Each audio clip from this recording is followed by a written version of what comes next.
Diamond, Carissa Casey. It's so fun to say that. We are just super thankful that she is sharing her super valuable time with us. I went ahead and gave her a heads up that the people on this call are extra committed. You guys are all leaders and devoted to this business and what the Lord has entrusted us all with. So she is going to be giving us some in-depth answers to the questions you guys asked, and also sharing some of her areas of strength that I specifically asked for. So we'll let her take it away.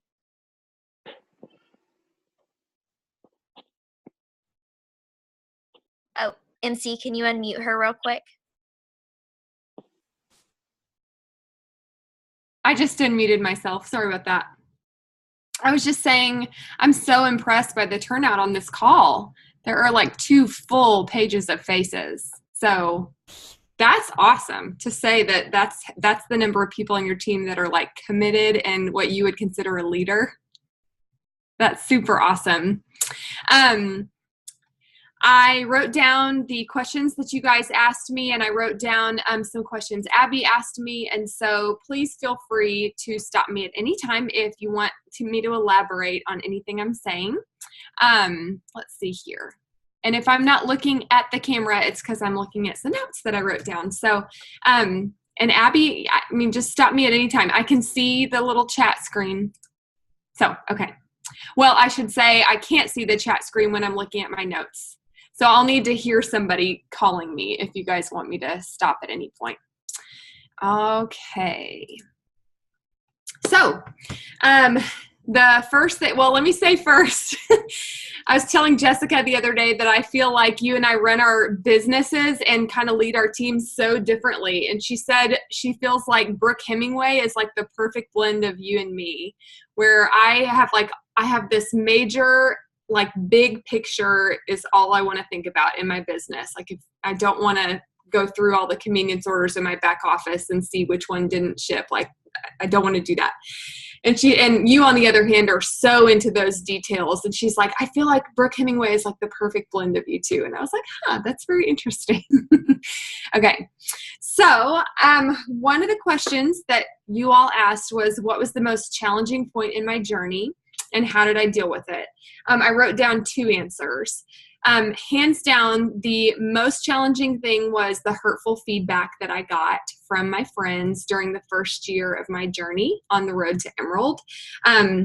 Those of you who are a part of the Cersei crowd or the Harding crowd know that the market had all of a sudden exploded with Plexus people, and the kind of battle lines were drawn, and there were the major haters, and then there were the people that were all in. And I was cautious in the beginning because there were some really ugly viewpoints that were being expressed about Plexus. And as I grew stronger in my belief and I started growing and sharing my business, some of the worst attacks were from my closest friends at the time. And so how I dealt with that, I wrestled a lot with those situations, and often I would dwell on those people's words for days. And there were times where I felt just so like bad about myself. Or just I don't know. I just felt so crummy for days after interacting with those people. So I eventually just had to listen to the counsel of my husband and my counselor, who I was seeing a counselor at that time, and a few very trusted inner circle type people. You know, my in-laws, I'm talking like the major inner circle. And I eventually just had to rearrange my inner circle and say, I can love these people, but I cannot let them have such weight, let their opinions have such weight. And it was ugly. I mean, I had to have conversations and say, we can't get together for girls' nights anymore. This is too painful. The more we talk about Plexus and all this, it would just felt like their heels dug in deeper and the accusations got more and more hurtful.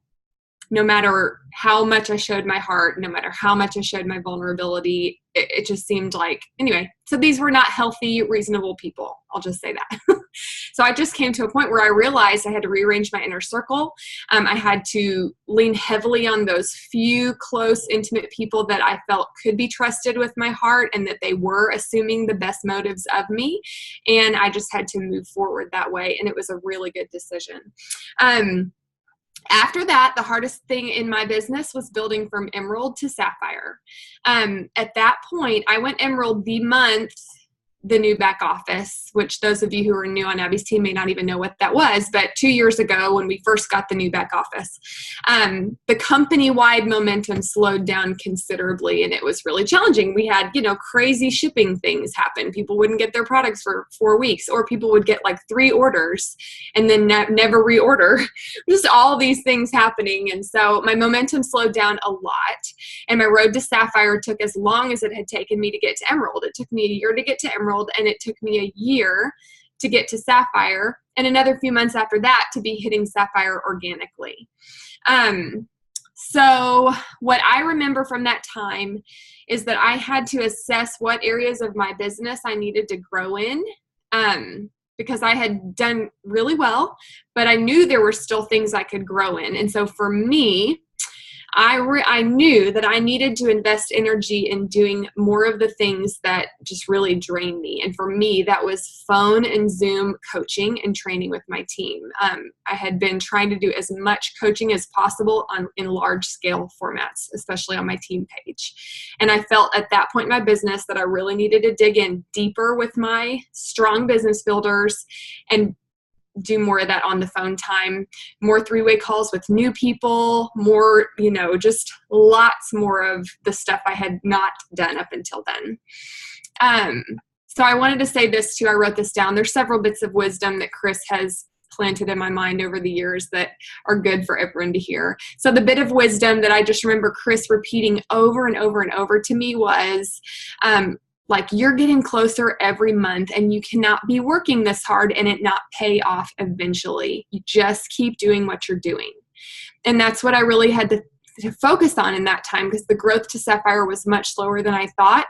But I was working as hard and as smart as I knew how, and I was doing the things, and I was growing personally. And I was seeing my team do the same. And so really it was helpful for me to hear him just say, you need to just keep doing what you're doing. It can't not pay off eventually. And he was right. And that was one of the first things he reminded me of when we hit Diamond last month. He was like, I told you it's happening now. And I, just for you, you need to recognize it's finally happening. All those times when I told you, just keep going, just keep doing what you're doing, it's going to happen. So I wanted to tell you all that too. You're probably doing a lot of things right, and you probably just need to keep doing them. Next question. What is my system for helping new ambassadors get started in the business? So I hinted at this earlier. I'm a big picture thinker, and my strength zone is leading these large scale initiatives. So I love planning like huge online night of testimonies, or I love, I'll lead a 20-day challenge and all of my team, let's get your people involved. Those things fuel me and I think it's because I feel like they're so efficient. And everybody's hearing what they need to hear or getting the feedback they need to get. So what's really draining for me, like I said, is one-on-one coaching and message answering. So I set major boundaries around those activities because they suck the life out of me. So with that in mind, my system for helping new ambassadors get started with the business, a lot of these are sort of big picture things. One of them is I created a new sponsor checklist. Jessica's team page has what's called the new ambassador checklist. I felt like that title was kind of confusing because it sounded like it was for the new ambassador, but it's really for their sponsor. And I felt like the list was too long and a little bit anyway, I wanted to simplify it. So I created a new sponsor checklist. It has 4 bullet points, and then I unpack each bullet point in the comments. I did it as a post on my team page rather than a file because I wanted it to be something people could constantly find and bump up. Hey, new so-and-so, you just got a new ambassador, here's the new sponsor checklist, tag them in it. So I thought if y'all want to see that, Abby, I can tag you on it in my team page if it's something that you want to share. That's one of the systems. The next one is I send a welcome email with just a few of my favorite resources. Some of my favorite beginner training videos and videos of the comp plan, all those basics. I'm sure a lot of you do a welcome email too. I send the same basic template to my new levels 1 through 3, and then I send a super short note to my new levels 4 through 7. That's just to connect with them and introduce myself to them. I do that as an email. I also will talk more about this later, but my assistant sends all of these for me. So I'll talk about that in a minute. So more stuff for new ambassadors getting started in the business. Okay, obviously I add them to the team page and I ask them to watch my video for new business builders. I've recorded my own video. It's 45 minutes long and it's for new business builders getting started. McKenna and I, every month we do a live welcome to Plexus on our team page. We alternate, and it's kind of a mix between it. We basically try to lure everybody in to watch it, and at the end is where we start to try to hook them into some of the business building type things they can get involved in. But a lot of it has to do with helping set up expectations for their products and everything, because we figure not their sponsors not necessarily doing that for them. So this is one way we're making sure that they're hearing everything they need to hear to have a solid start on their product journey. Another thing that I have done with my rubies and above, we a couple months ago created a page called Welcome to Your First 60 Days. Now y'all, I know Abby likes the term 90 days, so y'all might prefer that. But we basically have a group. It's called Welcome to Your First 60 Days. And me and maybe 6 or 7 other leaders on our team put it together a few months ago. We tried to create gorgeous graphics for it. And we zoomed a few times ahead of time and said, this is what we feel like people need to know to be walked through their product journey and get off to a better start. Everything they need to know about their expectations and their die-off and what if they experience this or that. Essentially, we wanted to get all of that off the team page, because you get those people that are like, well, I gained 5 pounds this week. What's going on? And I don't like having that stuff pop up on the team page. I'm sure you probably delete it if people try to write it on your team page, but they need a place to talk about it. And they need a way to get through that beginning part of their journey that's oftentimes the hardest. And their sponsor can't always do that job really well. So I like the idea of there being a big support resource. And so people add their customers, people add new ambassadors, obviously wholesalers, people starting a 7-day trial, kind of everybody, and they can all be a part of that. And it ends up being a really good environment where they have good expectations for their products, and they get to hear everybody's, success stories, and we're careful about moderating what goes in that group too. And each of the rubies and I alternate kind of administrating that group each month. So 1 month, someone's responsible for posting there once a day and answering questions and accepting member requests. And then the next month, it's someone else's job. So logistically then, helping someone get started with the business, that was kind of a product thing. But last thing I said as far as helping someone get started with the business is I like the duplicatable things that everybody has access to. So the 3 things I would say, so what I wrote down was, if they need more guidance than what is spelled out in my Welcome to the Business video, that 45-minute video I tagged them in that's pinned to the top of my page, if they need more guidance than that, the next thing I advise them to do is work through our 20-day challenge. We used to do it in a separate group. We eventually shared it on our team page, #ShareTheLove. So I'll oftentimes tell people, oh, well, why don't you work through the 20-day Share the Love challenge? Another option, I guess, is put them in Lexi if you feel like your people are responding well to that. I really like how we designed the 20-day challenge. These are all kind of equivalent. Another way is like get them on the Rank Up Roadmap, get them on Lexi, or get them on the Rank Up Roadmap run or sprint track to silver. That's another way I think is a good way for them to start. The third way, again, we're talking super duplicatable here. So I really think like if they could just work through this, it's basically what my 20-day challenge is based on. And it's basically what the Rank Up Roadmap is based on. Like this is going to tell them, work on your self-talk first. Then it's going to tell them, work on your list. And then it's going to tell them, here's what to do with your social media. Like it's very helpful.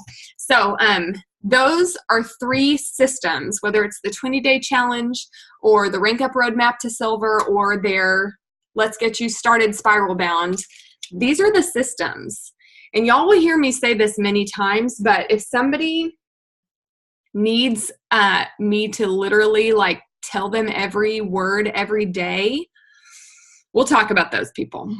But anyway, it has to be duplicatable. It can't just be me texting them every day. Here's what you do today. Okay, here's what you do today. It can't be that. Okay. So the next question was, what are my organization tips and time management tips? My first one is I do not do to-do lists. I do a calendar for everything. So if I think to myself, oh, I got to follow up with Joanne and see how she's doing on her products, I don't write that on a to-do list that then becomes disorganized. And what's the priority on that? When am I do I do it before I do my IPA? You know what I mean? No. I put it on a calendar. So mine is a Google Calendar. It's synced with my phone, so it sends me little reminders. So as soon as I think of something I need to do, it gets a time, a day and a time. Other examples, anything. I mean, I wish I could look right now, but I don't have it pulled up. But if I'm going to do my reach outs, that's going to get an hour or 30 minutes on my calendar. If I'm going to follow up with so-and-so 5 days after their product order, that's going to get a spot on my calendar to make sure I do it. If I'm trying to convince Abby to join my team and she says, I just don't know, I want to think about it more, I'm like, okay, well, let's chat about it. Let's chat about it again soon. I'm going to put her on my calendar 2 weeks later.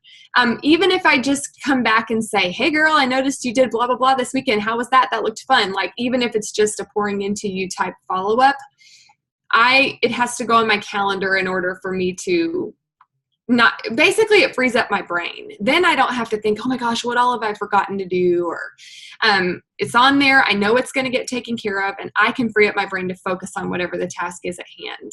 It's really nice, really freeing, because I can sit down and say, okay, the only things I need to do today are prep for my team call with Abby, make some leaders retreat graphics to celebrate my team, post X to my team page, and answer messages for 45 minutes. That's what my calendar said today. Very manageable and makes it much easier to focus. So here's the next organization tip. I already shared this with Abby when we were in California. I categorize my team into easily visible lists. So it's not enough to just have a little spreadsheet, because I'm not going to ever see that. But right next to my desk, I have my business builders in categories. The categories are, I'll show you an example. I wish I could see myself. This is like throwing me. You look fabulous. I just can't see if I'm showing, like what okay. So for example, and for me, it's important even just how I make it. Like, can y'all see that I highlight under their name and I leave space between the names? Because otherwise my eyes cross and this isn't helpful, but this sits right next to my desk. One category is people going at diamond pace. That's kind of the category of that. The next one is leaders. People, I consider that to be people who have a team of, 6 or more, basically. Another category is working. So they're not a leader, but they're working their business. The next category is new, because I feel like they're kind of their own category. And then the last category down here says push. So I'll explain in a little bit how that helps me. But again, it just allows me to focus much better how to use my time with those people and what's a good use of my time with those people. Another one is I have a visible list right next to my desk of hot leads and cold leads.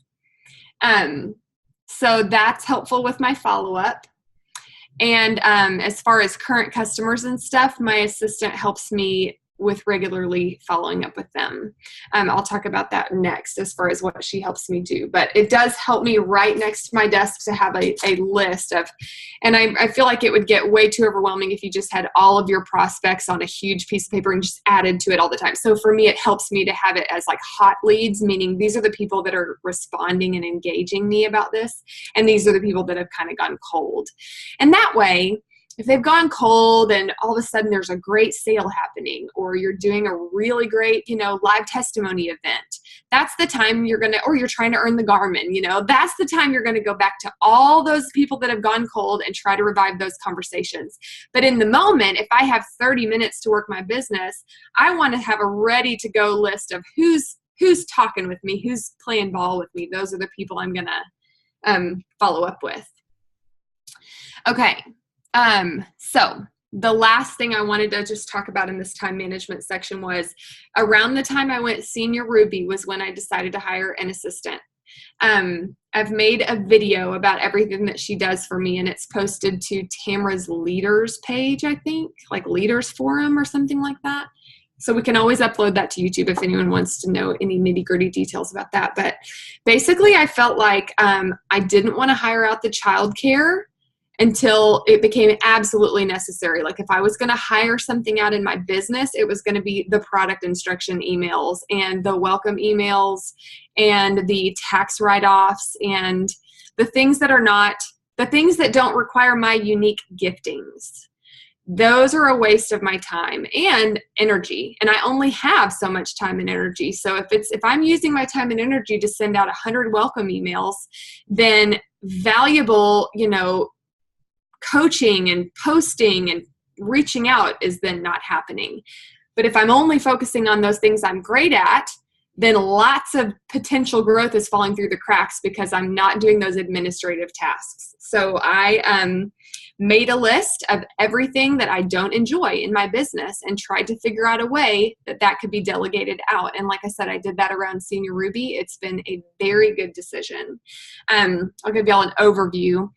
Like I said, there's a detailed video out there of what she does. But if I get a new customer or new ambassador, I forward her the email, and she knows to set up appointments on my calendar for follow-up. I've already talked to her about how often I like to follow up with new people or new customers. So she puts those appointments on my calendar. She drafts up a product instructions email and leaves it in my email drafts. She gets on 2 days a week in my back office and sends welcome emails to all my new levels 1 through 7. She knows which one to send depending on what level they are. She records. So if I have a tax write-off, I email it or text it to her. She records it in QuickBooks. Anytime I want to do a big email campaign, like, oh my gosh, we have New Slim, Vital Biome, and X Factor Plus, and I want to tell you about it. You haven't been active for a while, but you've got to hear about this. She's the one who sends all those emails out, because I don't like to send a mass email where everyone's like, oh, she's just sent me this mass email. I want it to have their name on it and them to feel like they're important. So she does that. So I send her a list, send this email to these 80 people, and she does that for me. Or if I want to do snail mail, if I want to send a Christmas card to all my inactive customers, I tell her, go to Target and buy some Christmas cards and write it, and she does. Email campaigns. She sends me a weekly email reminder of who I need to check in with that week. So she does a rotating list of my level 1s who are inactive and active. She does a rotating list of my past retail customers, because your retail people you forget about because they buy a couple times and you never know when they're supposed to buy again. So she works through a rotating list of my past retail customers and sends me just a name or two a week. Hey, check in with this person. The email also has whichever preferred customers have an auto shipment in that coming week, so I can check in with them. And that email also notes for me who among my new levels 1 through 7 is from the Little Rock area, so that I can add them to my local Plexus team thread and make sure they're getting plugged in with local events. Because you have people joining your team all the time, several levels deep, and you probably don't even know they live an hour from you or 30 minutes from you. So I like knowing who all those people are. And I mean, not all of them are going to want to come to events, but some of them might. So I've asked her to include that in my weekly email. As she works through all the new people, she just lets me know, hey, this person's from Cabot or so on. Okay. last tip real quick on time management. Sorry if my armpits need to be shaved. Is this book, Essentialism. I connected so much with these concepts. This is just kind of my spirit animal. And I will tell anybody that I feel like this is how I've been able to get to Diamond, even though I am only able to work my business a few hours a day. I've got a husband in medical school and I have 3 kids, and I'm very protective of my time with my kids. And so my ability to focus on the task at hand and prioritize and say, this is most important, this is not essential, and the non-essential thing I can't think about right now. I feel like that's the reason I've been able to get to Diamond. So I feel like this is a really important way to be. So this is a book I highly recommend. I wrote down, basically, you have to be able to ruthlessly weed out the many unessential things that are competing for your time and energy. And they will all feel very, very important. But you cannot make your highest contribution to the real essentials if you're too distracted by all the non-essentials. So I would advise reading that book. Okay, so let's unpack. You guys asked, how do I divide my coaching time between my business builders? Obviously, you said personal business first, but then after that, when you're talking about coaching and leadership, how do you divide your time among your business builders? So I showed you my lists and I told you what my categories were. And here's what I do. I've got my Diamond Pace people, which is actually just about 4 or 5. I've got my leaders, I've got my working people, I've got my new people, and I've got my people who need pushing. And I rewrite my lists monthly because people move from category to category based on the efforts that they're showing me. Okay, so the people who get the quickest feedback from me is the new group. But quick feedback does not mean I'm doing things for them or giving them all the answers. All it means is that they're the group that hears from me the quickest. I feel really strongly about, any leader's going to tell you this, right? You feel really strongly about empowering people to do things for themselves. Well, I really, really, really feel strongly about that. And I'm going to say something to you guys because it's going to sound really strong, but I want you to really think about it. I think that a vast majority of the time when you are helping them, you are hurting them, which is going to blow your mind if you're a yellow. So maybe as a yellow, you can just rephrase that a little bit and ask yourself, am I really helping them or am I really hurting them? And so really let that roll around in your mind right now, because the truth of the matter is anytime you are helping them, aka doing something for them, you are robbing them of an opportunity to learn. You're robbing them of an opportunity to solve a problem, to take some initiative, to, I hope I'm making sense here. I mean, really, truly helping people. Y'all, I said this in my Diamond bio, so you're going to hear me say it more and more. But you know that phrase, like, don't give a man to fish, teach a man how to fish. If you give him a fish, you feed him for a day. If you teach him how to fish, you feed him for life. So I think you should take it a step further. We should be teaching a man how to learn how to fish. And we need to be teaching people on our teams how to learn how to do things, how to learn how to grow personally, how to create a plan for their personal growth, like how to find something in their back office. It's not enough to just teach them how to do it. And we certainly don't need to be doing it for them. We've got to be really helping them. And really helping them is helping them learn how to help themselves, because you cannot sustain a business where you're doing things for everybody on your team. And it's just not good for them. So anyway, my newbies group, they do hear back from me the quickest, but I try very hard to empower them. And another thing I want to point out here is we have to be aware of what behavior we are rewarding. It's very similar to raising children. Like if I'm chatting with a friend and my 4-year-old's like, Mom, Mom, Mom, Mom, and I say, I have told you a million times, don't interrupt. Now, what do you want? I am rewarding her for interrupting. because I'm saying, well, what do you want? And she goes, oh, so all I have to do is say, mom, mom, mom, enough times, and then she'll listen and do what I want. Well, we have to be aware of how we are rewarding behavior. So as leaders on our teams, we obviously are, we gush when somebody gets a new ambassador, somebody gets great PV, gets a new customer, goes silver. Like, it's very natural for us to reward those behaviors. But we need to be extra aware that we are lavishing people with attention and responsiveness and praise when they do things like show initiative, or when they, like, I wrote down, for example, when they tell you something like, I was watching a training video today and ... or I looked this up on the team page ... That's the kind of times where I'm like, oh, I'm firing off 10 text messages where normally they're waiting several hours to hear back from me, or they're getting a few words. If they're asking questions that I feel like they should be finding the answers to, they're not going to feel the love. But when they're saying things that show me that they're showing initiative, they're feeling the love. Like, I'm rewarding that behavior with lots and lots of attention and lots of, you're obviously going to make a graphic and give them a shout out. They looked something up on the team page, but they need to feel the love in a big way on those times. And they need to feel the silence and the sort of like discomfort when they're being needy, I guess, or when they're not being self-directed, self-led. Okay. So,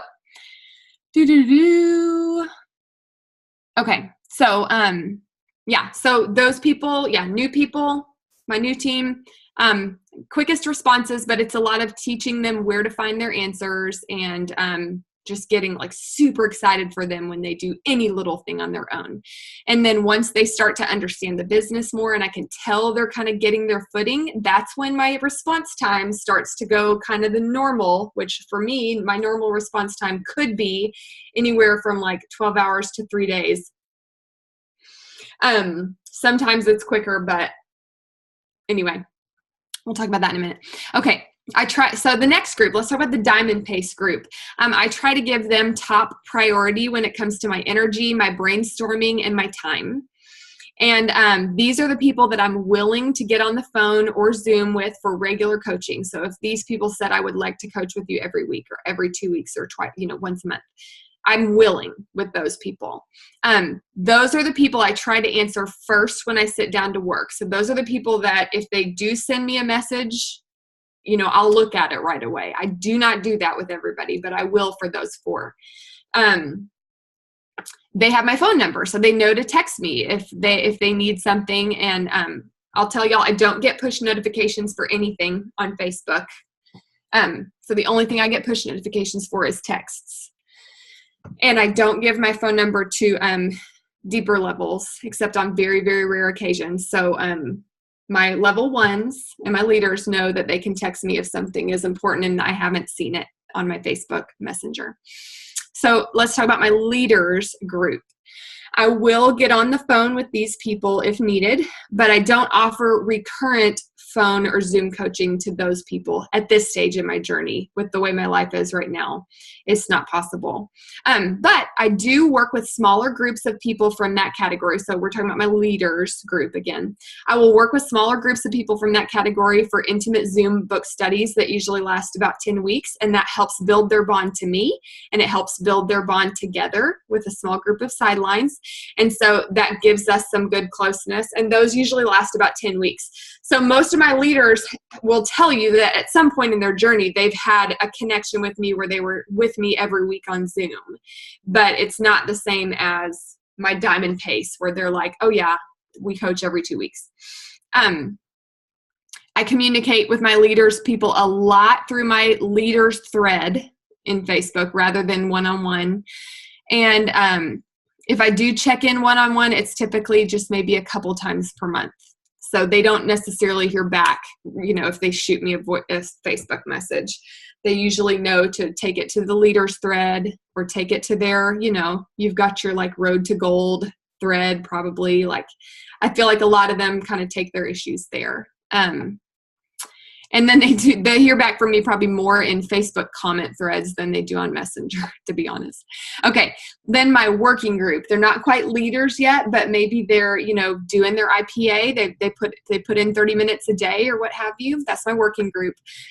Most of my communication with them is through comments on team page threads. They don't hear back from me quickly on Messenger, but they do have my phone number. So if there's an urgent issue, they text me and say, hey, I sent you a message. Can you check it? And I say, yes, I will check it this afternoon when my kids are napping. And that's kind of how we roll. Again, I mean, this is the amount of time and effort they've earned. If at any point they're like, I am all in, and they show me they're all in, I'll move them to the Diamond Pace group. But this just helps my brain know what people have earned, what level of my energy and effort and time. So the working group says, hey, I'm putting 30 minutes a day in. I'm like, great. I'll talk to you maybe once this month. We'll see. No. Okay. And then lastly, this needs pushing group. And this kind of covers another question you guys ask about coaching the uncoachable. So this needs pushing group, they've expressed interest in the business, but then they don't ever do anything with it, or they do something with it, but they fall, they wishy-washy. I move them down to the needs pushing group. So for this group, how to is not my focus. Y'all have hopefully all read Secret Code of Success. So I'm never, on my team page, when somebody's doing a great call about IPA, like I'm not going to tag my needs pushing group. My needs pushing group is I'm going to get in touch with them when Kelly Norman is coming to do a personal growth seminar in Little Rock, because what they're dealing with is fear and self-doubt and probably really negative people in their circles. So it's just a whole different focus with those people. So I wrote down, I invite them to personal growth seminars. I invite them whenever there are local events. I invite them when we do a live testimony event, because I want to rebuild their belief in what we have and why it's worth sharing. I treat them like customers, so I follow up a lot about their product journey. I make a lot of effort to keep the friendship connected. And then if there's a call or a video that speaks particularly to fear or personal growth, I will tag them and say, I really want you to listen to this. But if it's a call that's about IPA or any of the how-tos of the business, I don't, because these people are stuck in that why to, why not to place. And then I do, like if Plexus offers discounts and incentives, I check in, because sometimes when the stakes are higher, they like obviously $100, the stakes aren't high enough for them to want to go silver. But when it's $200, some of them are like, well, I'll try it this month. So I do check in when they're, or, like if we're doing free shipping, hey, do you want to place a bigger order this month? There's free shipping. So I love having that needs pushing group right there close, because there come times where I'm like, oh yeah, all my semi-active people, this is something they need to know about. So it just allows me to focus well on that. If they start to show any more initiative, like I said, I move them to the working group in my list, and I meet their level of effort with more attention from me. Hopefully, do you think, Abby, just nod or whatever, do you think that answers the question as far as coaching the uncoachable? Okay. How do I maintain my boundaries? I already told you I have my push notifications off for everything except my texts. And my level ones know that's only for urgent issues. And even then, they usually don't get a reply until it's my actual work hours. Because I have work hours every day in the afternoons. And so they usually know they'll hear back from me around then. Another personal boundary I really like is I don't read a text or a message until I have protected time to handle the issue that's not stealing time from the being present with those in the room. So don't open it. Don't read it. If I don't have time to call the Jewel line right now and get a customer account deleted so that somebody can sign up as an ambassador, why would I read that message? Because I'm just going to forget, or feel stressed that I'm going to forget. And I can't call the Jewel line while I'm feeding my kids lunch. So why would I read that text? Why would I read that message? bless the Lord, thank you that they have like a one-line preview. Side note, which is like when someone sends a voice message, that makes it very hard for a leader to know if it's just, hey, I want to encourage you today, or if it's like, hey, I need you to call the Jewel line. So I would encourage you, if you're going to send a voice message to your leader, to give them a little, hey, this is about X, and then send the voice message, because you'll probably, I know for me, my people wait a lot longer for me to hear a voice message. But if they were to say like, hey, this is super quick, it's about blah, blah, blah, I would probably listen to it quicker. So just FYI on that. Okay. This is another one that works really well for me. This is personal. I don't know if you would like this, but during the day, I do have to use my social media for posting, obviously, because you're trying to post at different times of day and you're trying to post about personal things. So I can't just have my phone off or in another room, because I want it right there if something cute happens with my kids, right? So my little rule that helps me maintain my boundaries is, if it's outside of my work hours, I will I will post, and I'm okay with looking at notifications, because they're generally not like, oh no, you're not going to get sucked in as much if it's just like reading comments. So if it's like, I'm just waiting for my kids to finish lunch, they've been eating for an hour and I'm bored, okay, I can make a post or look at notifications and not get sucked in, but I will not open Messenger. That's my boundary. I will not open Messenger until I'm in my protected plexus time, because it usually sucks me in. I always regret opening Messenger during family time. And then I already said I only give my phone number to level ones, with very few exceptions. Like if I'm at convention and, need people to get a hold of, obviously there are some deeper levels that have my phone number. And then this last one I think is super important. I think you really have to designate a space that's your main plexus space. If you're working from your phone all the time and you're working from a different location all the time, sometimes you're in the car and sometimes you're just, sitting in the kitchen, and it just makes it really, really difficult to have boundaries. And it makes it really difficult to be organized. Like I have lots of little lists and things I like to refer to, and I have my receipts, and you just have lots of stuff. So if you're sitting in your car trying to work your business, you're not going to feel organized. You're going to feel very stressed. And I don't know, there's just something about, here's my desk, here's my room, here's my corner. And when it's time to shut the computer and go be with my family, there's a little bit of it's like you're taking off the work clothes or something, and it's a ritual. And so it allows you to, it's almost like that commute home from work where you kind of like release it from your mind a little bit. Having a space for plexus puts you in work mode. And that way, when you're out with your family, your brain's like, oh, I'm not in work mode right now. There's just something about that. That's why people tell you don't watch TV in bed, let that be a sacred space for you and your spouse. It's because like you're mixing the worlds.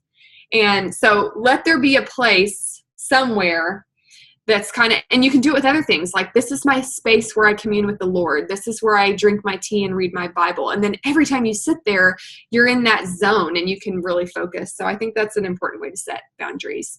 Abby, how much time do I have? As long as you give us. Oh gosh. Okay. I'm close to the end. We are loving this. Oh, good. Okay. Well, y'all just tell me what you think if you need to interject. Okay. How do I help other people lead? That was one of Abby's questions. I pretty much always have a leadership study happening with a new group. So like I said, people that have kind of shown some leadership potential, I think about it and I invite 5 or 6 of them into a Zoom study with me. And it's usually 21 Laws of Leadership, but you can pick another book. And so we work through that for 10 weeks. And then typically at the end, I tell them, okay, we are going to collaborate together and lead a Zoom training for your teams now. What do your teams need from you? Let's assess. Where are they? And their teams are always in a little bit of different places from each other. But in general, they can say, well, here are the top 2 things my team struggles with or could stand to be trained on or whatever. And so I kind of make them collaborate and work out like, okay, well, what's this training call going to look like? And what are you going to talk about? What am I going to talk about next? And, I might chat with them a little bit about some of the important parts of presentation when you're doing a training video. But I basically just force them to turn around and apply what we've learned and train their team. So that's one way. And then once I finish with one group, I might take a little downtime, and then I typically invite a new group into that. So that's kind of a rolling thing for me that I always have going on.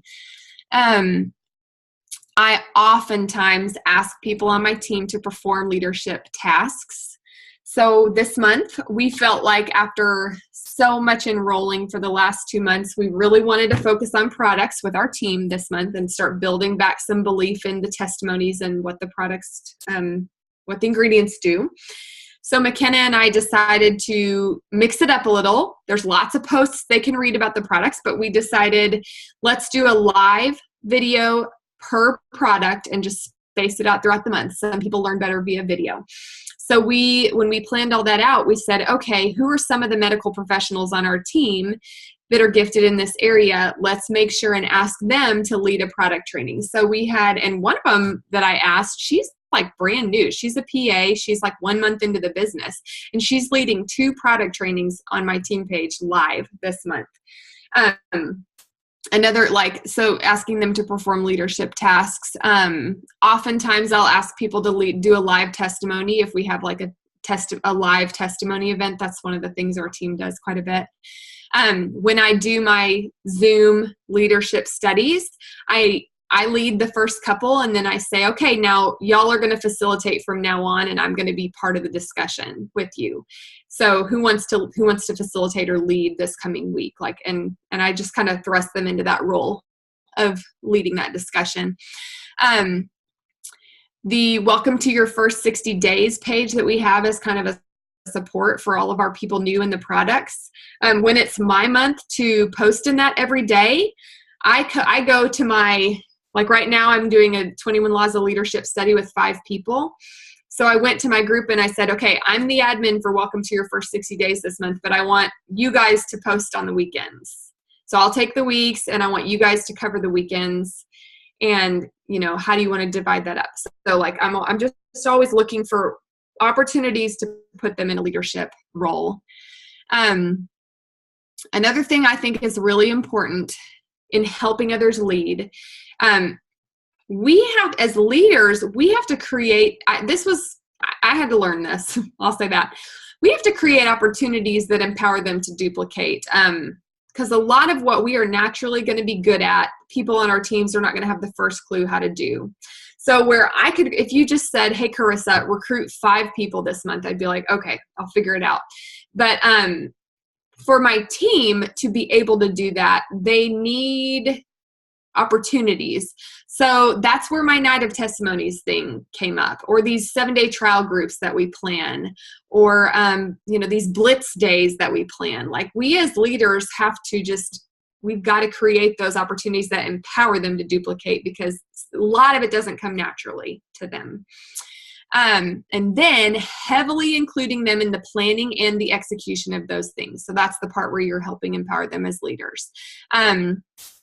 I love to, and again, since I'm I hate wasting time and I hate being involved in details. I love the big picture. I delegate everything. Like when we do a big online event that I've organized, I handpick 3 or 4 people, and I'm like, your job is accepting member requests and making sure that people from outside teams haven't found their way in. Because, when you're like, we do giveaways and stuff in those events. So making sure people from outside teams haven't found their way into the group and whatnot. Like I designate people for those jobs. I don't take care of all those jobs. I'll pick 2 other people and say, your job the whole time we do this online event is to be watching for questions in the comment threads and answer them. And if you see something spiraling negative, I'm making you an admin, you're going to delete that kind of stuff. Like I'm putting people in charge of anything I can find to make sure that it goes smoothly. And they take a lot of pride in it. And so when I see like one of my admins answer a question really professionally, I make sure to follow, send her a text. And I'm like, oh my gosh, I was so impressed with you tonight. You did an amazing job. What a professional. and it means a lot to them. So, let's see. Yeah, I feel like to keep me from being the only one taking ownership and stuff like that, look for as many ways as possible to let other people help lead. And then once you've done some things like that, blitz days or 7-day trial groups or online events, then you turn around with your leaders and you say, okay, I want you to create an opportunity for your team to grow this month. Whatever you want it to be. Do you want it to be an online event? Do you want it to be a Zoom sip and see? Do you want it to be a trial group? But I want you to create something like that for your team. You've seen me do it 3 months now. It's time for you to do that for your team. So I'm always kind of trying to put that bug in their ear as well. Oh, and here's another one. I'm so excited about this. How do we help others lead? Okay. Have not launched this yet, but my Genius Level 1 Emerald Lorelei Demmel had this idea that in corporate America, when you get a promotion, you don't get to leave your position and take on your new job until you've trained your replacement. And we need to have the same mindset.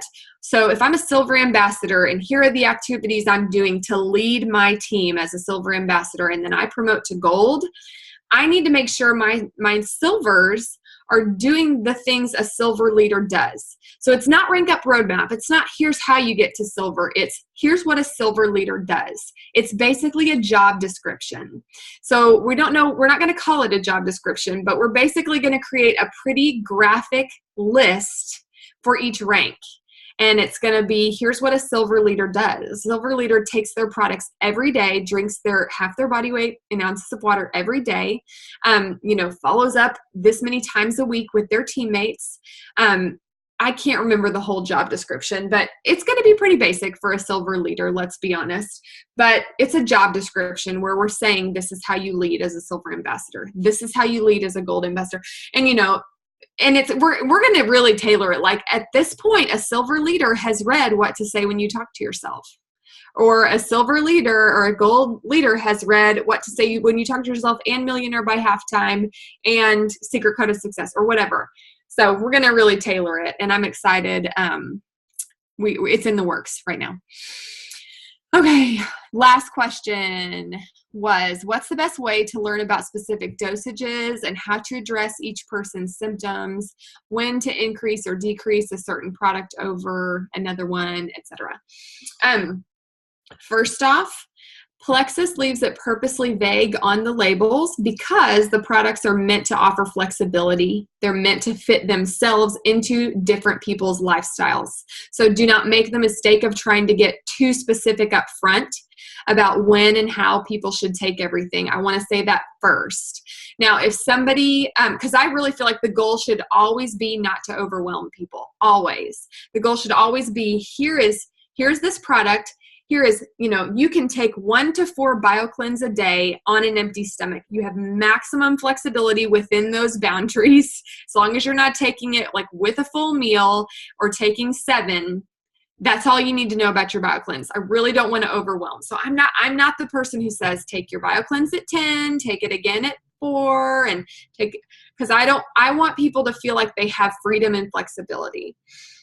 So give them general guidelines and then get more specific if they do something blatantly wrong. Like we had one person who was stirring their Slim into their coffee. It's like, who even thinks of that? Like what?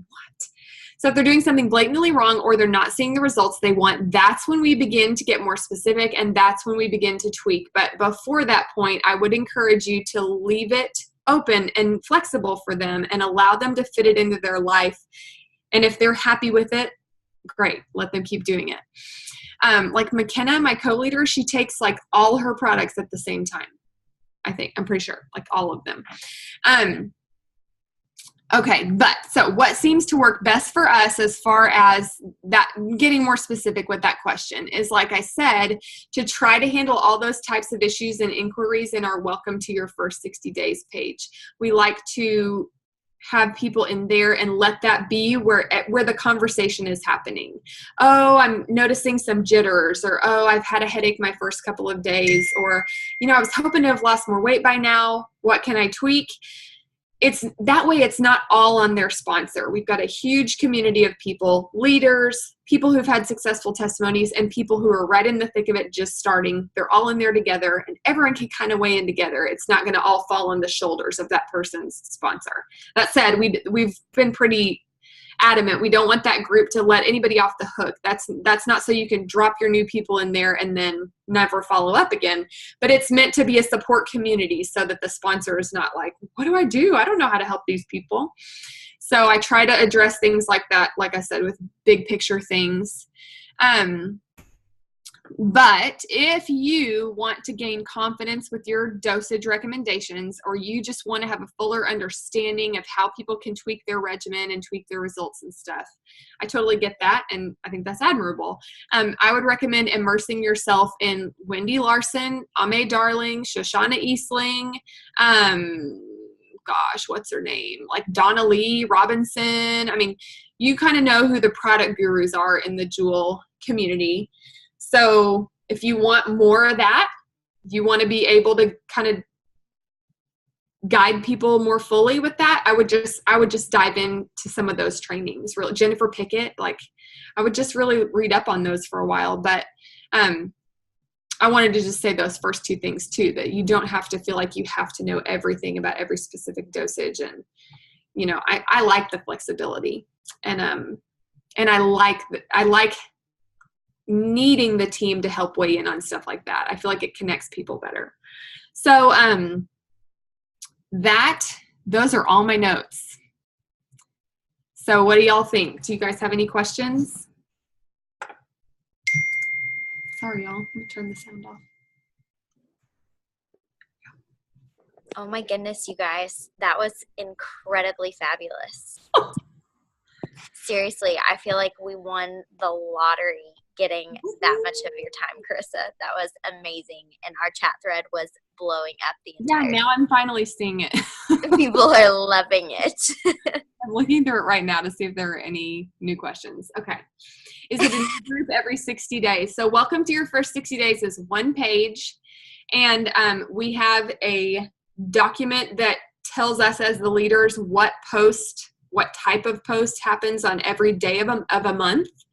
And it kind of repeats and rotates, but each month, since the admin is a new person, it kind of has its own new flavor each month. And we repost. Sometimes they bump old things, and other times they repost the same post. Okay. So several times throughout the month, we welcome new people. And at one point throughout the month, we say, hey, give yourself a shout out if you're finishing up your first 60 days. It's just kind of a revolving, same group though.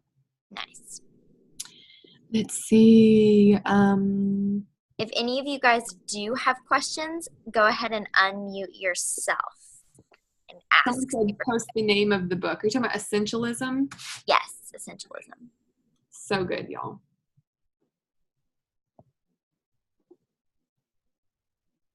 I'm just looking through.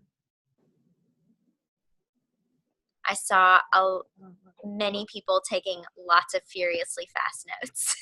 Carissa, while you're on there looking at questions, at what point in your journey do you feel like you really stepped into like this confidence of like, this is how this is going to be the best for me? Do you feel like it was kind of a gradual process of like trial and error, or was there a definitive time in your journey where you were like, all right, this is my business, I'm going to do things the way that are working for me and my family, time-wise, you know, that kind of a thing?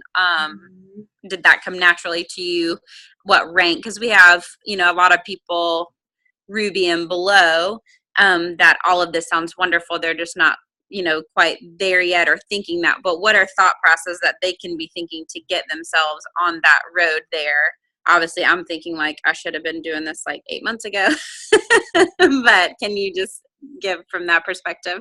Yeah, I had a little bit of a unique entry to the business. Like when I started with Plexus, I still had a dumb phone. So the boundaries and stuff were not hard because I didn't have internet on my phone. Like I literally worked when I had my computer, which was when they were napping. Like Ryan Evans used to make so much fun of me. I had my dumb phone with me at Jessica's Lexus party.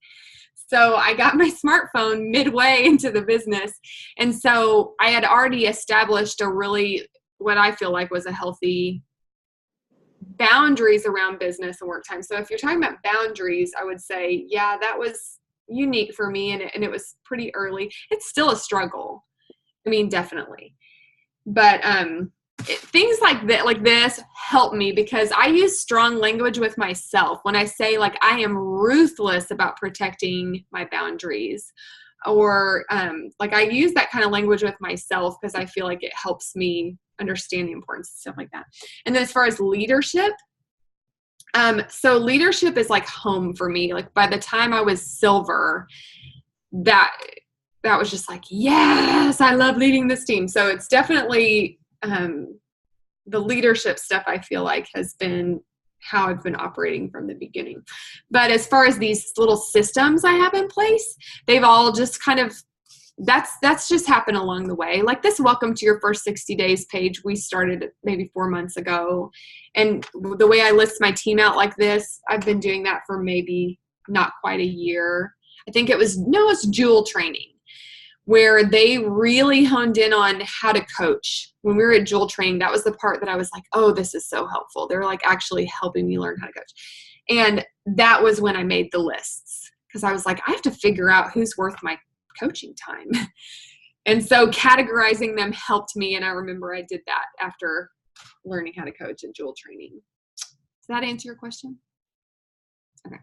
Yes, so much. I think it's just wonderful. And you guys, so much of this, hopefully you took a lot of notes, put it into practice, trial and error. Like that's the wonderful thing about this business, is that it can be whatever works for you and your family, and stuff like this is amazing because, a lot of our brains work differently, and you may not have thought of something like this that would really benefit you and bless you. So try it out. And all of these things that she's suggesting, I know I'm going to go redo a lot of my lists based on this, Carissa. Thank you so much. It has been awesome. You're welcome. Especially with the organization, everybody's different. Some people want everything in a hard copy in a binder.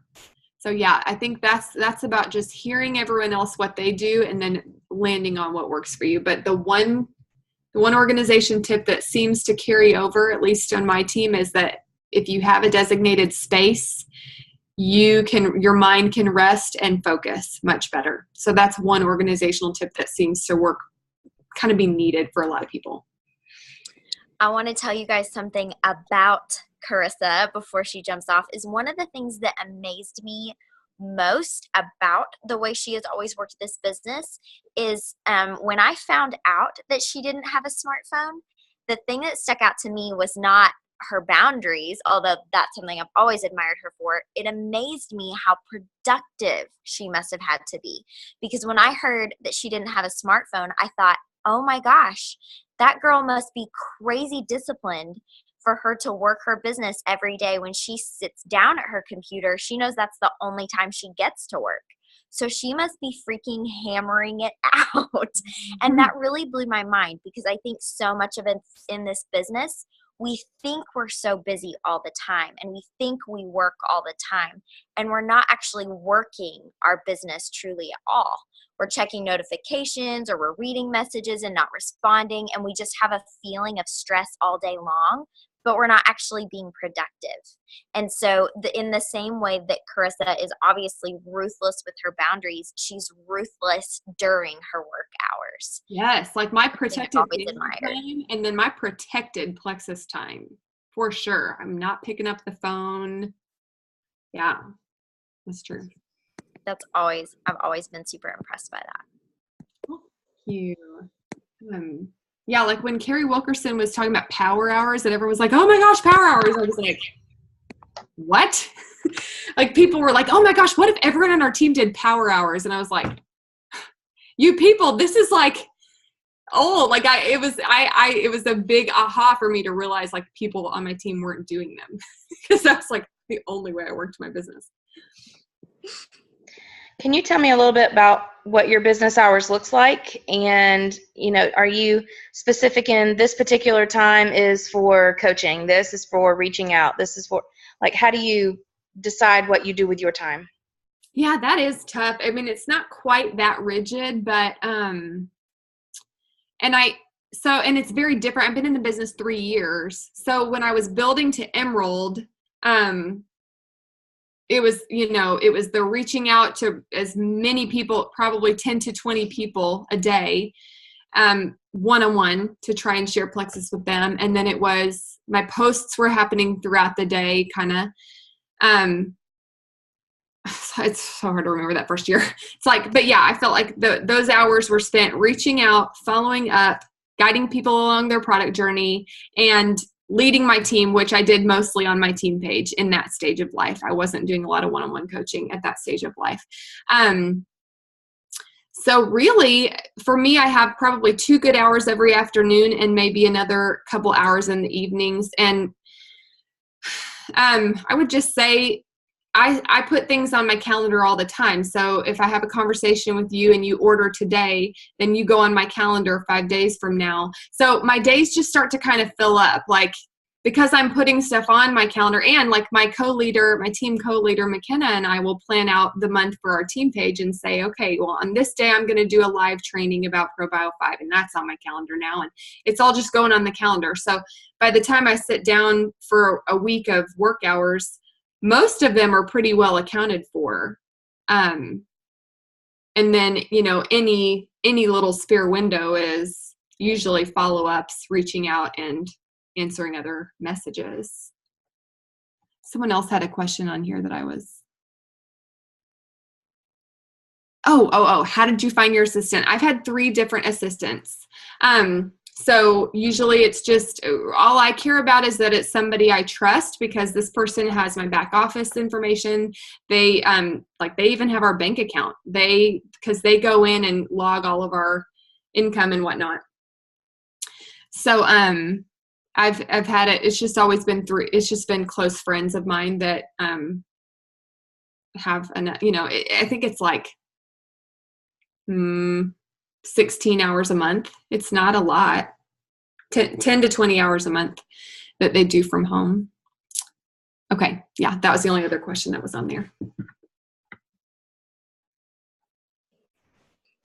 Oh my goodness. Well, thank you again so much. Mary Catherine, do we have this recording? Because I want to get this out immediately. I'm going to be listening to it a second time. It was so wonderful. And I'm definitely going to be personally sending it to a couple people who couldn't jump on. But thank you so much for your time. Thank you for your leadership and for being so intentional and detailed with the things you shared with us tonight. We loved it. You're very welcome. Got one more down here. Oh, yeah. Yeah, you're welcome. And if you guys do, if there were any resources I referenced that you want more information about, just let me know. All right, everyone. Love you guys. Good night. Good night.